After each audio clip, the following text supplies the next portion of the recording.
What's up, everybody? Welcome in to the Philly Sports Power Hour with Bill Colarulo on this Thursday, this rainy April. If anybody's here in the chat, if you actually went to that Phillies game last night, let me know because that was crazy. I want to talk about that. I think that was just wrong what the Phillies did yesterday, forcing that game to be played, but we'll talk about it. Also want to talk a little NFL news. Big trade yesterday. The Buffalo Bills sending Stephon Diggs to the Houston Texans. We'll do a little Sixers talk, a little Flyers talk. Maybe we'll get into the NFL draft if we have time. But we're going to be joined later on in the show by Kayla Santiago. Usually she joins us on Wednesdays, and Farzi joins us on Thursdays, but we flip-flopped it this week because of scheduling issues. So we got Kayla coming on. I'm really excited to talk to her about the Sixers. If you follow the show, you know she does a great job covering the Sixers. And if you're following along on TikTok, we bring her live on TikTok as well. So that'll be good. But let's get a little roll call in the chat today from the Power Hour crew. I see Fanny Eagles fangirl in the house. Bry Guy in the house. Checked out the draft special last night. Appreciate that. Robert Temple. Jason A-Team. Need a Sixers win tonight. We're going to talk about it. Yes, we do. Kyle Kokorski. Draft is 3 weeks from today. You are correct, my friend. It's like Christmas Eve for a lot of us Eagles fans. I love the NFL draft. Should be a fun 3 days in Detroit. Who else we got in the house? My man flexing and stepping, as always. Chuck Hutton, Twiz, Slimville Slugger in the building. Bleed Green. Adams Exploits, Carlos Drew, Jackson, Decoy Gaming. We got a whole crew here today. Big D, Wolverine, MC, Cody. Love it. Absolutely love it. We got Kevway54 checking in on TikTok. Gary Williams checking in on TikTok. As always, good to see everybody. Kevway says Howie's going to cook in the draft. I actually think Howie's done a better job over the last couple of seasons. But the one area he has struggled as a general manager has been in the draft. So my confidence level in Howie when it comes to the draft isn't that high. And we'll talk about it because I want to – Dave Zingaro did a nice article today about all of Howie Roseman's draft picks in the first round since he's been the general manager. So we'll go through those as well. But let's talk about the Phillies because that was ridiculous yesterday. Oh, how about it? We got Michael Brennan checking in on TikTok from the United Kingdom, an Eagles fan sending the love. Love it, man. Jim Joyce, it's a do-or-die road trip for the Flyers. Big games. It's a fun time right now to be a Philly sports fan. I know it hasn't been a great week and a half. The Phillies didn't start out strong. The Flyers have been losing some games. The Sixers had dropped some. But right now, you got Embiid back. They're on that push towards the playoffs. The Flyers have 6 games left. They're on their push to the playoffs. You got the Phillies almost every night. They're off tonight. And we got the draft coming up. So it's an exciting time. If you like sports, this is an exciting time. But I want to talk about the Phillies because I thought that was ridiculous. And if you disagree with me, let me know in the chat. But this game was originally scheduled for 1:30. They announced they're going to push the game until 4 o'clock. So now you've delayed it 3 hours. But you gave people enough time, I guess, to rearrange their schedule. But anybody who was in the city yesterday, I'm driving to Bala Cynwyd yesterday in the rain. I'm thinking, there's no way they're playing this game. It's cold. It's windy. It's raining. And then 4 o'clock comes around. And they delay it again. And then they delay it again. And they don't end up throwing out the first pitch until 8 o'clock, 7 hours after it's originally scheduled to play. Why? Why did they have to force that game in yesterday? Both teams have off today. The Reds and the Phillies both have off today. Why not just call the game early in the morning? So everybody still gets their rest day. They just get it on Thursday, and you push it till Friday. It's ridiculous last night to make fans sit through a 4-hour delay. Now, they did close the upper deck last night. They wouldn't let anybody up there, and you could really sit wherever the hell you wanted. But who would want to sit through that game? Weather was terrible. I don't understand why they do that. And then I just heard from somebody over at the Fanatic that they also stopped with the beer vendors in the second inning last night because the beer vendors were there for so long, I guess, because of the delay, and they pay them by the hour. They stopped walking around with beer. And now I got N Shuts on TikTok saying, is this what Philly fans are doing now, making excuses about the weather? No. I'm not making an excuse for the team. We'll get into the team in a second. I'm not making an excuse for the team. I'm talking about why the Phillies wouldn't just call that game because of the fans. And it's not just the Phillies. It's the Major League Baseball. But why would you put your fans through that when both teams have off right now? Both teams are off today. Just do the game today. Ridiculous. Was there anybody here, TikTok, YouTube, Twitter, Facebook, who actually went to the game yesterday and sat through that? Did anybody? Crazy, man. If you did, hats off to you. But I wouldn't have gone. I love the Phillies. I'm not sitting through that. No way you're making me sit through that. And if you waited around, if you actually waited around 7 hours until the first pitch, it wasn't worth the wait. Wheeler did what he always does. Wheeler delivered. 10 strikeouts last night for Wheeler in 6 innings. Only 1 earned run. Ended up giving up 3 runs, but only 1 of them was earned. Only 3 hits. Now through 2 starts, Zach Wheeler's pitched 12 innings, has an ERA of .75, and is 0-1. Can he get some run support, please? I know it's only 2 games, but can he get some damn run support? So Barbara Carroll says on YouTube that it was the Phillies who were the ones who insisted playing because they wanted the off day. That's what's been reported. Robert Temple says, wasn't there a wedding at the bank? That was reported, but then the Phillies released a statement saying that was not true, that there was no wedding there. So who knows, man? They just shouldn't have played the game. But Wheeler pitches a gem again. No run support again. Phillies lose 4-1. Their only run came on an absolute laser of a home run from Kyle Schwarber. And you look at the season so far, outside of Bryce Harper's 3 home run night, the one positive you could find from the offense has been Kyle Schwarber. First of all, he looks leaner. He looks like he's in better shape. And he's batting .280 right now. For Schwarber, that's like batting .400. He's got 7 hits, and only 2 of them are home runs. So Schwarber looks good. But otherwise, bats were completely cold last night. Speaking of cold, completely cold. Turner 0 for 4. Harper 1 for 4. JT 1 for 4. Bryson Stott 0 for 3. Nick Castellanos 0 for 2. Casty's batting .150 on the season. Brandon Marsh 1 for 4. Whit Merrifield 0 for 4. Batting .143 on the season. And then you got Johan Rojas 0 for 2, batting .067. So hopefully they can get it together. It's still early. I'm not panicking. And I will never question Bryce Harper again if you weren't following the show yesterday. Never question him again. But they're off today. They start a weekend series tomorrow against the Washington Nationals. Aaron Nola will be back on the mound. Let's hope he can rebound after a pretty bad first start. And although the bullpen struggled, I still have confidence in this bullpen. There's still a lot of guys who proved it last year that you can trust them, but they haven't looked great. But let's talk some NFL real quick. So I absolutely hated the Haason Reddick trade. As you know, if you follow me, you follow this show, you know I did not like the Haason Reddick trade. Well, how about the trade the Buffalo Bills made yesterday? To me, this just signaled how much they must not like Stephon Diggs off the field.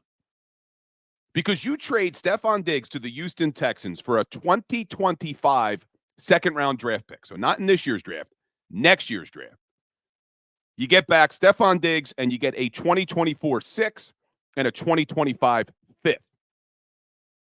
But listen to these stats of Stephon Diggs over the last 4 seasons.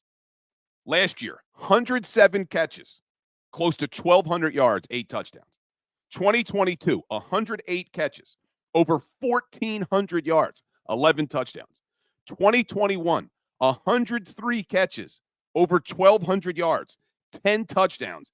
And in 2020, 127 catches, 1,500 yards, and 8 touchdowns. Those are his 4 years in Buffalo. But Buffalo was so fed up with him that they decided to take that stat line over his 4 years in Buffalo. They take on a $31 million dead cap hit and traded him to Houston. So that, to me, tells me everything I need to know about what the Buffalo Bills thought of Stephon Diggs. It's actually going to cost them $4 million more on the salary cap this season by him being off the team. That's insane, man. That is insane. So Houston, though, we'll see. Look, their quarterback looked like an absolute stud last year. And I don't expect him to have that sophomore slump because what he did as a rookie, you just don't see. But let's see if he can do it again because they are going to be absolutely stacked on offense with all the weapons they have. So it'll be fun to watch. But the Bills, man, you talk about bad PR. I'm upset with the Eagles right now about trading away Haason Reddick.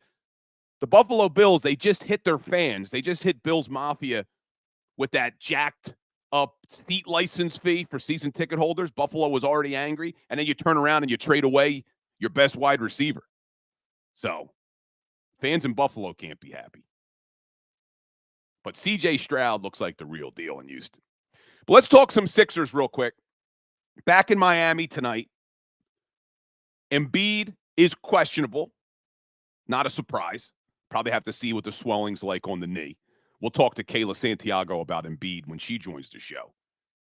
But Tobias Harris, Tyrese Maxey, and Mo Bamba are all questionable tonight as well.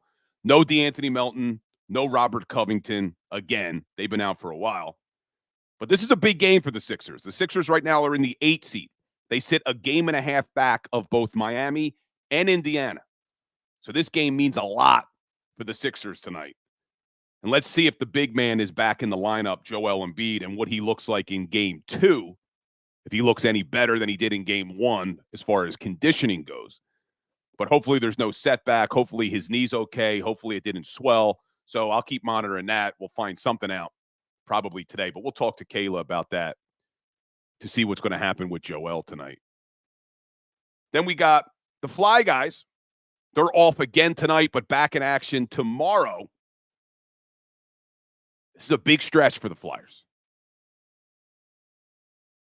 We got on TikTok talking about big stretch for the Flyers because they are only 6 games away from the end of the season. They sit there as 3rd in the Metro, but they're only a point up on Washington, and Washington has 2 games in hand. So if you guys like hockey, tonight, Washington versus the Penguins. What we don't want to see is a 3-point game because Pittsburgh's still in the mix too. So you don't want to see an overtime game where both teams are getting a point at least. I'd like to see the Penguins beat the Capitals in regulation because Washington still has those 2 games on the Flyers. So this is one of those 2 games in hand. So that'll be interesting to see. But we're going to bring Kayla on shortly. But before we do, my man Kyle in the chat was talking about the draft. What are the Eagles going to do? So I did a draft special last night with Andrew DeCecco, who's always on Birds 365. Andrew does a nice job. And we were looking at what are the biggest areas of need for the Philadelphia Eagles in the draft. Now, DeCecco says it's corner. For me, I'm not sure I agree that it's corner. I wouldn't be angry if they drafted a corner in the first round because I do think they need to continue to develop young talent. I like Keely Ringo, as you all know. I'm excited to see what Isaiah Rodgers does if he gets reinstated. I'm excited to see what Zach McPherson does if he's healthy coming back from that Achilles tear. So if they go corner, I'm not going to be upset about it. But for me, I look at that defense, and they may need to draft an edge rusher. I know they got Bryce Huff. I know they have Nolan Smith. But Nolan Smith is a big if. I'm not ruling the guy out. I'm not saying that Nolan Smith is definitely going to be a bust or that he's definitely going to be the next Haason Reddick. We just don't know what we have in Nolan Smith. So I wouldn't be angry if they go edge rusher either. But I'm going to say a position that I think they could go, and I know it wouldn't be the sexiest of picks, and that's offensive line. It makes a lot of sense if the Philadelphia Eagles took an offensive lineman at 22, especially with how deep this draft is. And we're running out of time before Kayla jumps on, but we'll continue to talk about the draft. I'll get into all the prospects of who I like, who I don't like. But I could see them going offensive line. It makes a lot of sense. You know Lane Johnson's getting older. You lost not only Jason Kelce to retirement, you lost Sua Opeta, you lost Jack Driscoll, who I know they're not stars, but they added a lot of depth to your offensive line. They added that stability when players get hurt that they could step in there, and they were versatile. They could play both guard positions. Driscoll could play tackle. So I wouldn't be shocked if they go offensive line at 22. Not going to be angry if they go edge. Not going to be angry if they go corner. Now, the dream, and I know this would be a luxury, and I don't think it's going to happen, but if Brock Bowers, the tight end, somehow slid down the draft board, and you could get him at 22, not going to happen. He's going to go before that. But, I played tight end in college, so I'm always biased to the tight ends. But if they don't take a tight end at 22, which I don't think they will, be on the lookout for them to use either their 50th or 52nd pick for a tight end. You've all heard that stat that when they drafted Dallas Goedert, Zach Ertz was younger than Goddard is now. When they drafted Zach Ertz, Brent Selleck was younger than Dallas Goedert is now. So they're going to go tight end at some point in the draft, I would think. But, man, I'd love Brock Bowers. He's just not going to be there. He's not going to be there. But there's some others, and we'll talk more about particular players. But you look at what Howie Roseman's done. So Howie Roseman has picked 13 times in the first round as general manager. 13 times. He didn't have the 2015 season because that's when he was in a storage closet somewhere. But his 13 picks, he's taken an edge rusher 4 times. Brandon Graham in 2010. Marcus Smith in 2014, major bust. Derek Barnett in 2017, who I think we could say is a bust. Whether he's a decent player or not, certainly wasn't worthy of that first-round draft pick. And then he took Nolan Smith in 2023. There's still a question mark there. So the only one that turned out not to be a bust was Brandon Graham. And he didn't contribute right away. Then you go, the position he's taken the most after edge has been defensive tackle. They went Fletcher Cox in 2012, legend. They went Jordan Davis in 2022, who I still think the jury is out on. And they went Jalen Carter in 2023, who looks like he's going to be worthy of that 9th overall pick. Next would be offensive tackle. They took Lane Johnson in 2013, absolute beast. And they took Andre Dillard in 2019, was a nice depth piece for you, but not worthy of a first-round draft pick. So he was, I guess you could quote-unquote bust. They also took wide receiver 2 times. Hit big on one, Devontae Smith in 2021. Missed massively on the other, Jalen Reagor in 2020. And then they went interior offensive line 1 time when they drafted the fireman, Danny Watkins, in 2011. Disaster. And then 2016, they took a quarterback, Carson Wentz. So, still worthy of that pick because I don't think you get the Super Bowl if Wentz didn't have the season he had. Not sure he would have won the Super Bowl that year, but if he didn't have that season, he's not winning the Super Bowl. But we're going to take a quick break. When we get back, we're going to be joined by the one and only Kayla Santiago, who I'm sure is so excited to talk about the big man, Joel Embiid, coming back. Stay tuned. We'll be right back.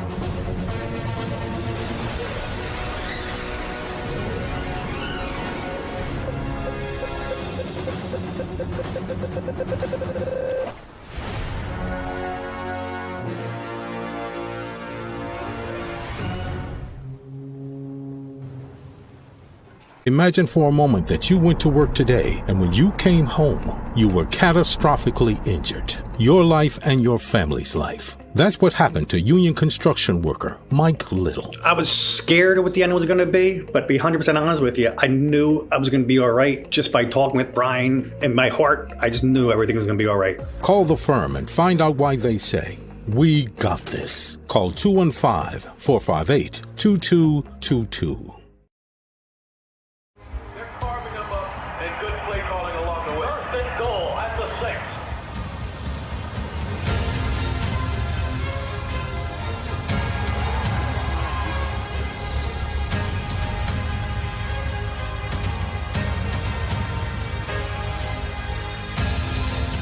Field of life, First Trust Bank is there for you.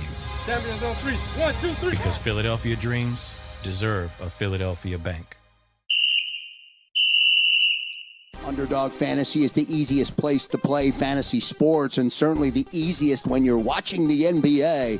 And the NBA playoffs are almost here, and you can win money making picks. What are you waiting for? Sign up on UnderdogFantasy.com and use the promo code WIN. An Underdog will double your first deposit up to $100. That's UnderdogFantasy.com. Use the promo code WIN. Get ready for the NBA and get ready for the NBA playoffs. Go to UnderdogFantasy.com. Use the promo code WIN.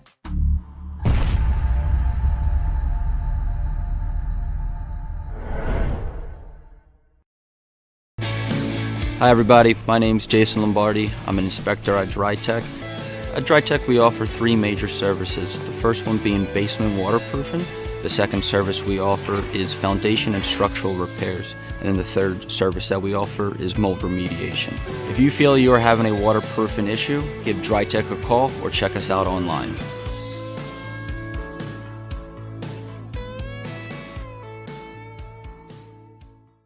Do you stream on a Roku, Fire Stick, Google TV, or Apple TV? Now you can watch 6ABC 24/7 with the 6ABC Philadelphia streaming app. And the big story on Action News? Search 6ABC Philadelphia and start streaming today. EAGLES, Eagles.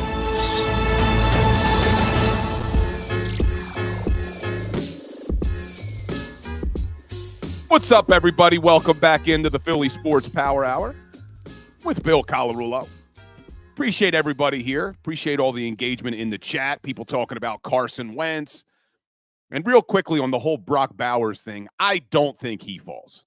I was saying that would be my dream. As a former tight end, I'm always biased to the tight ends in the draft. And Brock Bowers is an absolute stud. So I don't think he falls. I don't think he falls out of the top 15. But if he did, Howie Roseman better run to that phone to call that draft pick in. But now we're going to do some Sixers talk with the one and only Kayla Santiago. Let's bring Kayla on the show. If Xander's paying attention. There it is. There's Kayla. What's going on, Kayla? How are you today? I'm great. Can't be any better. You see all the Sixers, Phillies, Eagles merch behind me. I mean, it's just been a good few days. I feel like my heart is healed right now after watching Joel Embiid the other night. So it was really, really cool to see him out there. And I'm feeling good. I'm excited about it. I'm not getting my hopes up too high, but it's nice to see the Sixers be able to win a basketball game with him on the floor once again. So Kayla is a true 4-for-4 fan. So first of all, before we even talk Sixers, before we even talk about our Philly sports teams, how awesome was Iowa, LSU, women's basketball? I know you were tuned in. Yeah, I think that was one of the best things I've ever seen. I was on the edge of my seat the entire time. I mean, Angel Reese had a really, really good first half, and then Caitlin Clark really took over in the second half.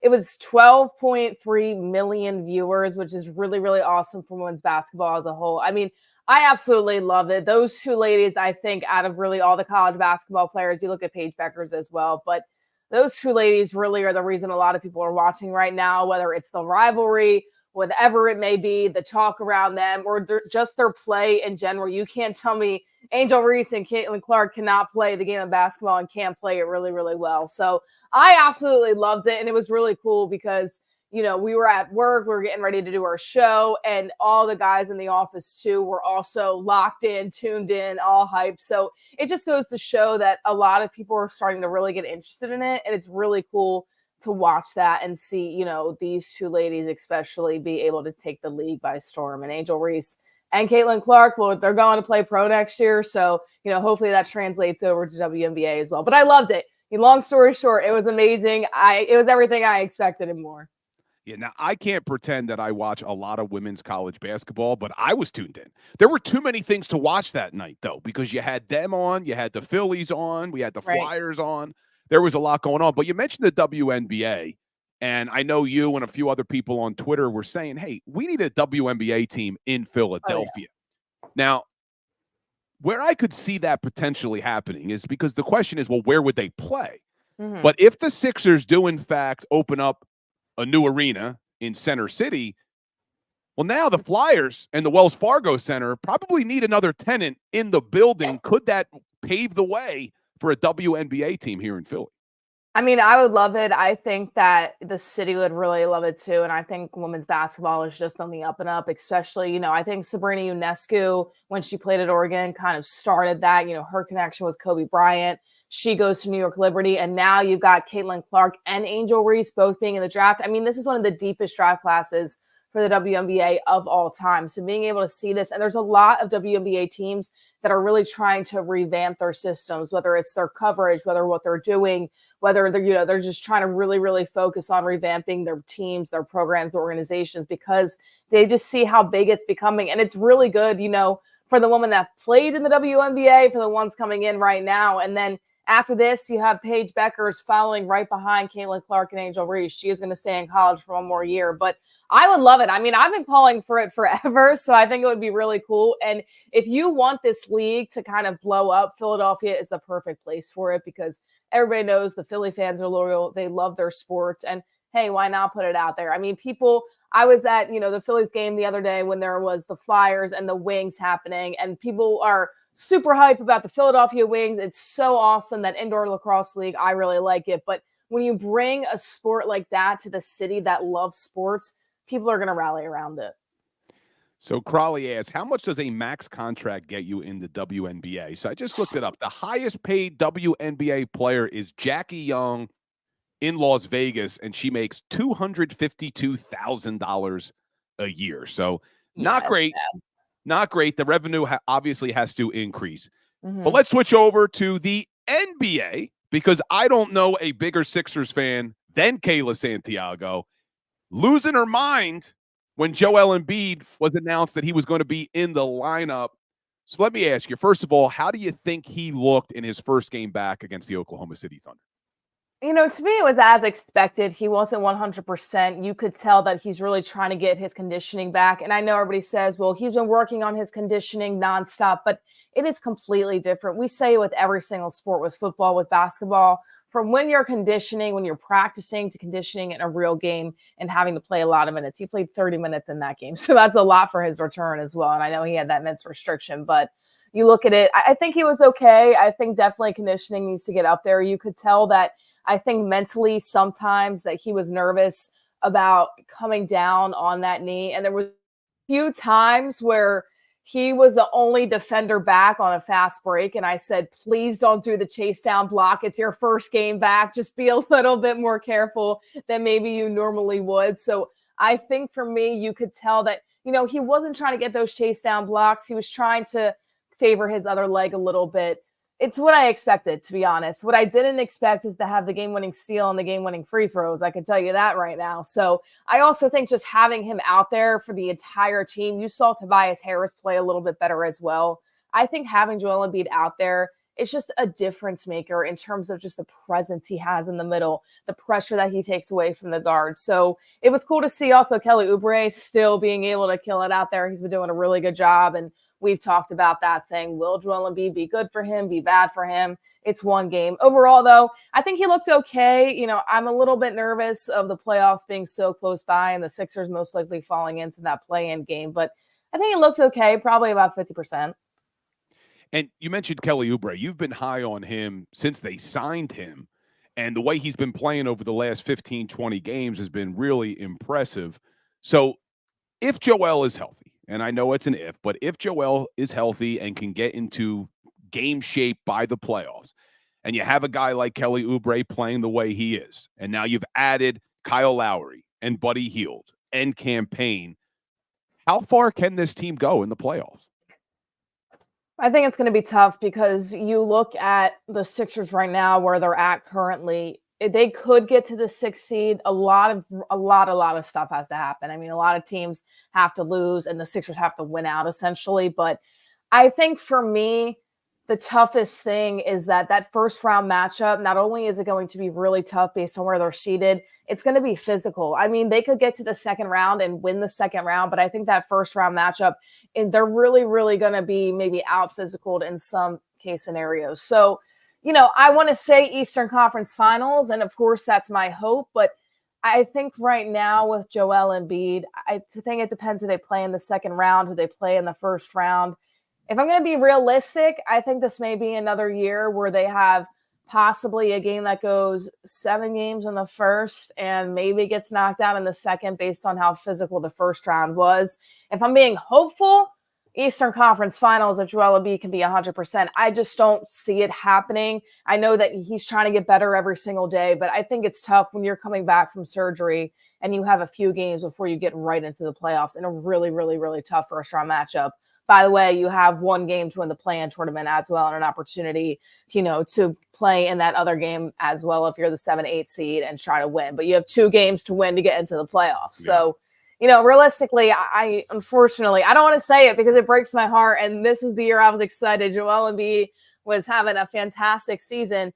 But realistically, I just think with the play that he's not 100%, probably second round, maybe even first, depending on who they get.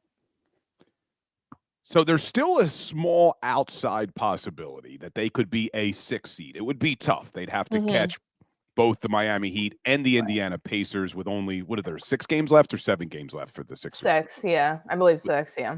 So that's tough. But if they do, in fact, stay in the top 8, which I think is very realistic, and they win the play-in game, whether as a 7th seed or an 8th seed, they would become the 7, most likely playing the Bucks in round 1. If that was to happen, how do you think this team matches up against Milwaukee? Honestly, I think really good. And I know people might call me crazy, but look at how the Bucks downfall is right now. And I know it's just the end of the regular season, but when you look at this team and you look at the playoffs and how they've been coached, coaching is going to matter in a game like the Milwaukee Bucks. And I think that Nick Nurse has the edge over Doc Rivers, if I'm going to be honest with you. We've seen the downfall of Doc in the playoffs.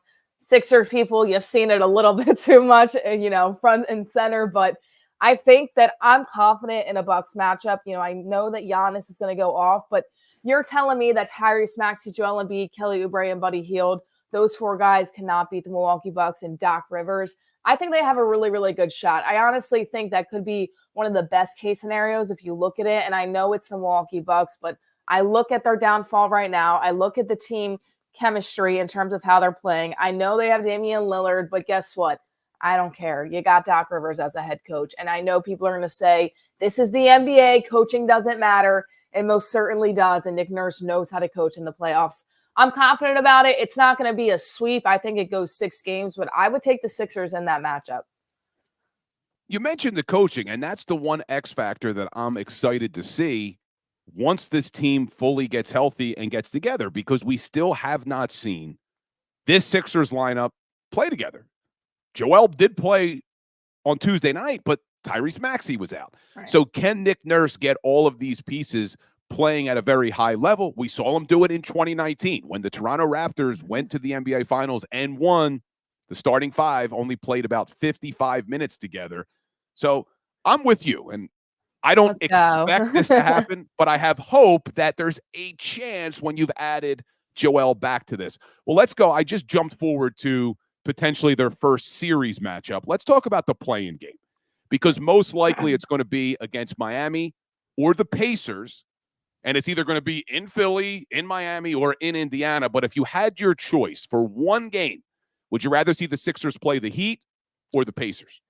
Definitely the Pacers. And it's no knock to the Pacers. I just think that Miami not only has the skill, Miami, no matter what. I was talking to some Celtics fans the other day, and they said, I do not want Miami in the first round of the playoffs. And you know why? The Celtics are probably going to win that matchup. But the thing is, Miami is so physical. And the last thing you want is a super physical game going into the first round of the playoffs, especially with Joel Embiid just coming back. Miami Heat, they're always going to give you everything. And to me, not that Indiana is bad. I think they're a very skilled team, and they could catch the Sixers by surprise. But Miami's going to out-physical them. They're going to out-physical the Sixers. That worries me a little bit, especially when Joel Embiid's just coming back. You still have a play-in game. And then, oh, by the way, right after that, it's the first round of the playoffs, and you're not the favorite. You're not going to have that home court advantage. So I'm taking Indiana all day, if I'm going to be honest with you. And it's no slack to them. I've liked what they've done this year. But at the same time, I mean, Miami, they're just so physical, and you don't want to see that in a play-in game. And we know Jimmy Buckets turns it up to a different level every single playoff. So we'll see what happens there. But I'll tell you, though, and I know you're a big Halliburton fan, the Pacers scare me because I think Halliburton could just go nuts for them in a series or in a one-game play-in, I mean. Yeah, he definitely can. I mean, I've seen him in person this year, and I love the way that he plays. He's absolutely fantastic. But I think you look at the Sixers right now and you say, okay, offense to offense. You know, Halliburton's not going to bring that stand-up defense, but what can the Sixers bring offensively?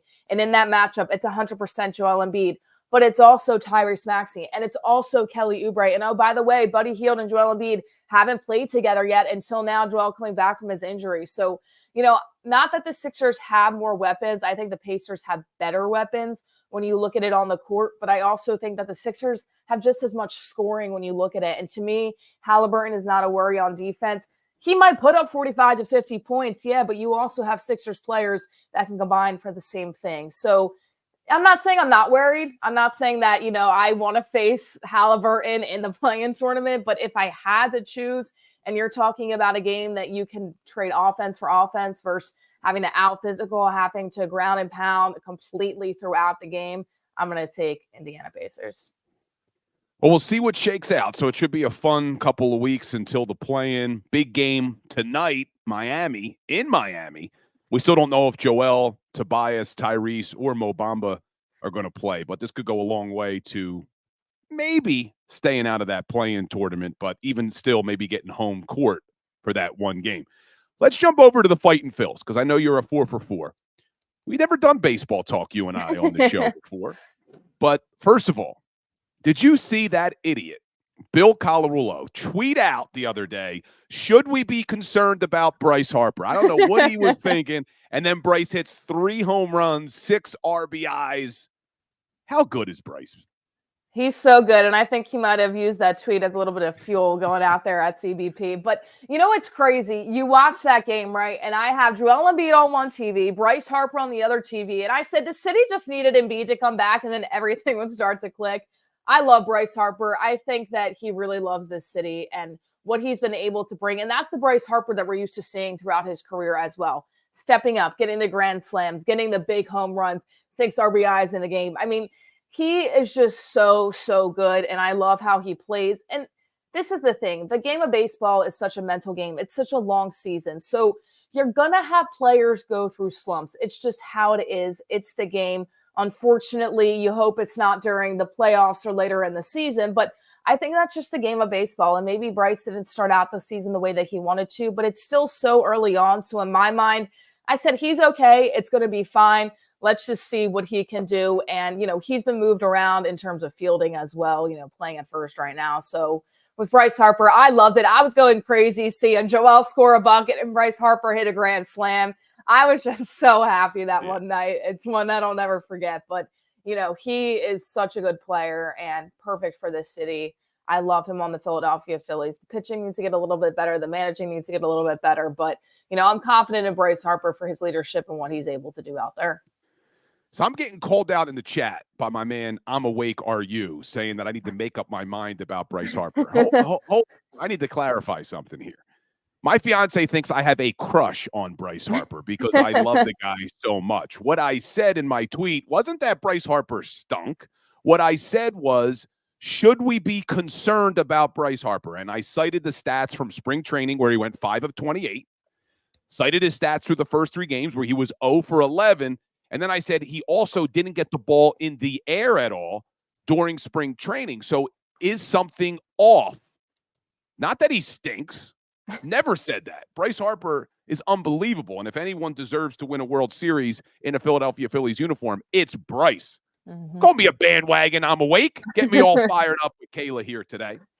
But are you concerned at all, Kayla, about that bullpen? They were rated by MajorLeagueBaseball.com the best bullpen in baseball, and then to start the season, they've struggled a little bit. Are you concerned? I'm always concerned about the bullpen, and I think, it's a consistent story every single year. But, when you look at it, I think I like how the pitching has been managed right now. You look at the first game with Zach Wheeler, everybody was really, really upset how early he got pulled, and that's been the narrative, right? You look back at the Phillies teams from 2008, for example. You look at Cole Hamels, the setup pitcher, and Ryan Madsen, and then Brad Lidge coming in to close the game. That's not how baseball is played anymore. You see these pitchers maybe going 6-7 innings, maybe if they have a good day. But, you're talking about pitchers in their first real games of the season. They're just getting their arms warmed up. By the way, the weather is also crap out there. It rains every other day. We're in a rainforest somehow in Philadelphia. And you look at it and it's cold. You don't want any source of injury. So I think right now, to me, I think you look at the bullpen, you say, okay, they're coming in probably a little bit earlier than they anticipated because of how the pitching is being managed right now in terms of them pulling the starters a little bit earlier than they probably want to due to the weather conditions, making sure that they, don't overuse them early in the season. So I'm worried about it. I feel like I'm always worried about the bullpen, but I think give it a few weeks, allow these starting pitchers to really get in some type of rhythm. Hopefully the weather warms up because I can't imagine going out there in this frigid weather when it's raining and miserable and having to pitch through 7-8 innings. I mean, I wouldn't want to do it, but you look at it, I think you give it a few more weeks and then you really start to worry. Once again, I think the minor collapse right now is the fact that these pitchers aren't going the length that they need them to. The bullpen's coming in a little bit early, and that can definitely be a cause for chaos. So talk to me in 3 weeks, and then I might still be worried because I feel like I've been worried about the bullpen for the last 5 years. It's a long season. It is a marathon. And Kevin Donahue on TikTok is saying Castellanos blaming the out-of-town scoreboard on his hitting. So funny. I saw that. Yeah. Did he blame it on his hitting or his fielding? I thought he said he had a hard time fielding with it. Is he blaming it his hitting? No, I think it was fielding. I was gonna say I saw it on Twitter this morning, and I think it was fielding. I don't know. Maybe he said something else about hitting as well, but yeah, I think Casty, is a jokester when it comes to that because what are you gonna do? I mean, you can't really blame a scoreboard, but I think that, he definitely kind of made a case for, it blinding his sight or whatever it may be. Yeah, I saw my man Ricky Batalico on the post game last night, and he was like puzzled by why that would affect you. He's like, the scoreboard's behind you. So how is that affecting your fielding? When the ball comes off the bat, you're reading it in front of you. The scoreboard isn't in your vision at all. But let me know, Kevin Donahue, if you're on TikTok, let me know if you saw him complain about it affecting his hitting as well. All right. Before we get to the Eagles, we're going 4 for 4 today. Philadelphia Flyers in a playoff push. They were number 3 in the Metro since January 24th. They fall out of it. Now they're back in it only by a point. But Washington has 2 games in hand. Yeah. Need your opinion right now. Do the Philadelphia Flyers make the playoffs? It's so tough because wouldn't it be awesome if they can make a playoff push, bring that playoff hockey atmosphere back to Philadelphia? I think with Washington kind of being on the outside looking in right now, their odds aren't in their favor. But I'm going to be positive today. It's been, good momentum around Philadelphia. I'm going to say the Flyers are going to make the playoffs. I don't think that they're going to go that far. But, hey, bring that playoff atmosphere back to Philadelphia. Playoff hockey is one of the best in all sports, second best to me personally besides MLB. I think MLB playoffs are the best. And then hockey, I mean, the atmosphere is electric. Philadelphia needs it. So I think they can sneak in there. I don't think that they're going to go very, very far. They've been really up and down, and I think choking towards the end of the season doesn't help because you want to have momentum going into the playoffs. But yeah. I think I'm going to be positive. I'm going to say they're going to sneak in there, and we're going to see some playoff hockey. Yeah, it's hard. It's hard to be frustrated with them because they've exceeded all expectations this year, and they've played really, really well. I selfishly want playoff hockey because I want to be down there. I want to experience it again. It's been too long since you've had that energy in the building. But more importantly, I'd love to see this team get that playoff experience because you do have a lot of young guys and you're trying to build this core that's hopefully going to compete for a championship in the next 2 years, next 2 to 3 seasons. You can't replicate playoff experience. So that's what I really want to see them get in. If they get in, we're playing with house money. I'm not going to be concerned if they do lose in the first series, but they could. I mean, anything can happen in the playoffs, especially if you get a hot goaltender. The way this team blocks shots, I think that they hit a wall, but this rest hopefully has helped. Tortorella talked yesterday about, hey, listen, a lot of people are saying we're young, we shouldn't be here. Well, get over it. We're here. Yeah. Let's get going now. So I'm excited to watch the last couple weeks of the season. The fact that it's April 4th, Kayla, and we're talking about Flyers games that matter. I love it. I love it. And I agree with you. I think, getting into the playoffs and, even if they don't go far, they're a young team. You look at it and you say, okay, well, next year you bring some of those guys back, the core guys back, and you have guys that now have playoff experience. And you really want to be able to get into the playoffs because guess what? It's hockey. It's NHL playoffs. Anything can happen. That's why I love the NHL and the MLB because I feel like for MLB, for example, a wild card can come in and go to the World Series and win the World Series. NHL, you can have teams that really, really surprise you. It's not as much planned out in the NBA and the NFL. So anything can happen. I don't think that they're going to go super far, but you never know. They could pick up some steam if they have to get there, if they can get there.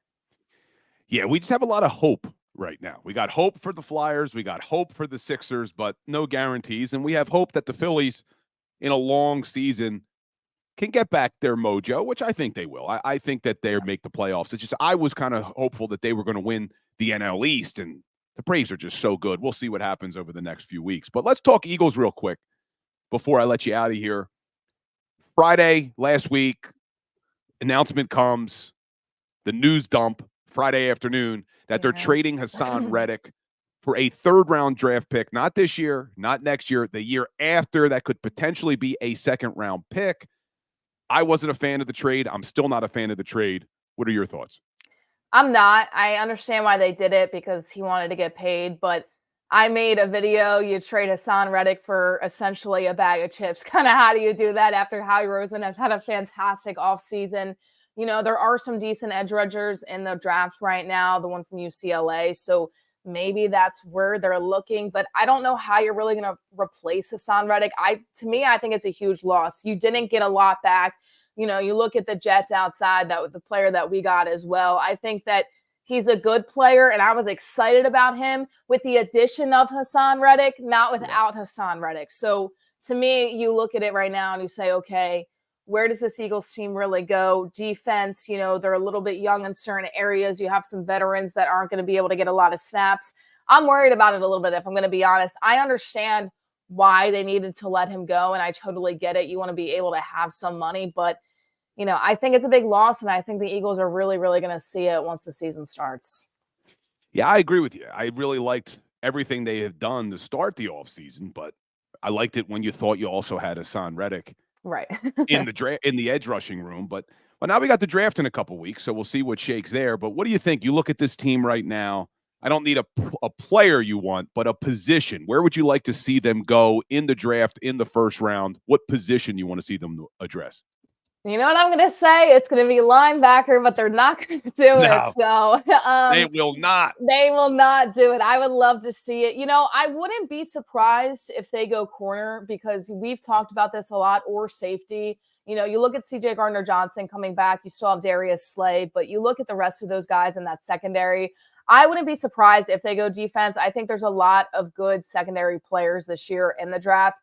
My only problem with that is you already have a young secondary. We saw it last year. These guys weren't coached to be ready to play out there, but they also really weren't ready. I mean, they're rookies trying to make up for a lot of different injuries that happened for the Philadelphia Eagles. So that's the only worrisome that I have if you go to the draft and you try to get a secondary piece.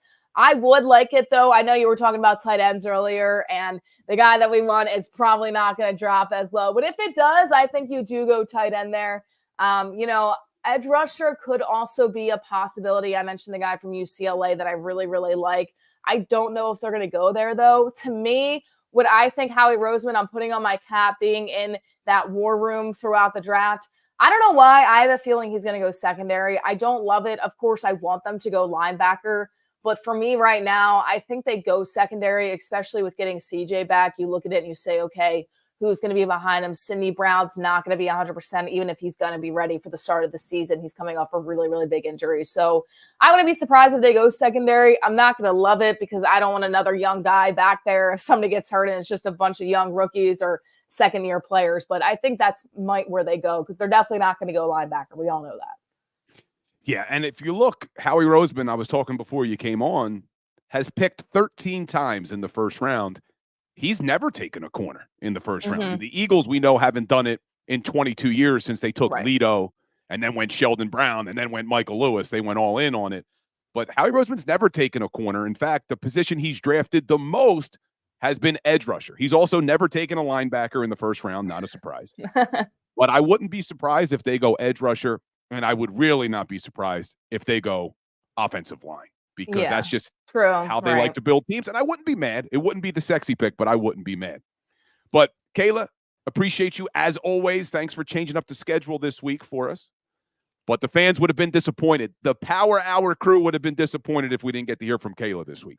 Yeah, I appreciate you having me on today. And hopefully next week we're talking about more Sixers, possibly getting the 6th seed. We'll see what the rumors for the Eagles are, the Flyers as well, and the Phillies. So it's a fun time to be around Philadelphia sports right now. I can't lie. And, the Final Four happening Friday, Saturday in college basketball. So sports are the best thing right now. And I said this the other day. I said, I'm so lucky to be able to work in sports, especially during times like this, because I'm just on the edge of my seat every single day when the news is going to drop, when the games are going to happen. It's so much fun. And I look forward to talking about it next week. Hopefully all good things. Awesome, Kayla. Well, you have a great weekend. We'll talk soon. Have a good one. Kayla Santiago always does a great job. We know her knowledge with the Sixers, but she could talk 4 for 4. Even got a little WNBA, some women's college basketball in there. So great job by Kayla, as always. But, yeah, I know a lot of people. I see you in the chat talking about what position you want to see the Philadelphia Eagles go in the draft. And right now on TikTok, Danger Dubs checking in. First round just feels like offensive line. If they can go grab a guy that can play right guard and be a future right tackle, it's smart. And Danger Dubs is spot on because if they do draft an offensive lineman at 22, it's got to be a lineman that has versatility. You're not going to take a guy that's probably just a guard. They're going to have the ability to maybe move outside and play tackle, maybe even have that versatility to play center. Hopefully you don't need him because Cam Jurgens can step in there. But I think it'll tell us a lot about how they feel about Tyler Steen. If they do, in fact, draft a first-round draft pick at the offensive line, maybe they're not sold on Tyler Steen right now to fit that right guard and take over for Cam Jurgens, who's going to slide over to center. So it'll be interesting. But I wouldn't be angry at the offensive line. My concern, though, is you look at these edge rushers, although Howie's taken 4 edge rushers in the first round, well, Brandon Graham, late blossom. Marcus Smith, bust. Derek Barnett, bust. As a first-round draft pick, it's not an overstatement to say he was a bust. And then you got Nolan Smith at 2023, who still a question mark on. So not sure I have confidence that they can draft an offensive lineman. He's good at drafting D tackles. That's the one area we know. But I doubt they go D tackle again in the draft, but who knows?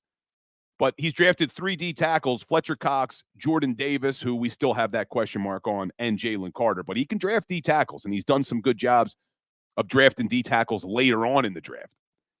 So we will see. Quick announcement, there will be no Power Hour tomorrow. Unfortunately, I have other obligations tomorrow that I have to attend to in Bala Cynwyd. But I should be back here on Monday, so I'll keep you updated. But make sure you're following on Twitter so I can update you on where and when we'll be places. But no Power Hour tomorrow, unfortunately. So I hope everybody has a great, great weekend. You know where you could find me all weekend long. So make sure you keep it here, though, JAKIB Sports. You got my man Big Sills coming in at 2 o'clock today. But like we end every Power Hour, with a little today in sports history. So April 4th, 1974, Hank Aaron tied Babe Ruth with 714 home runs in Cincinnati. April 4th, 1974. If you ever read anything about it, you know there was a lot of heat on Hank Aaron, a lot of racist people coming out, making death threats and everything else about him catching Babe Ruth. But not only did he catch him with 714 home runs, he went on to hit 755 home runs, which was the most in Major League Baseball, until hulked out Barry Bonds came in and said, I see your 755, and hit 762. But our today in sports history, April 4th, 1974, Hank Aaron tied Babe Ruth with 714 home runs. Everybody hit that like button, hit that share button for me on your way out. Appreciate you spending this hour with me. I know you have other options for your sports talk, so it really means a lot to me that you choose this hour to spend with me. Have a great weekend, and as always, go Birds.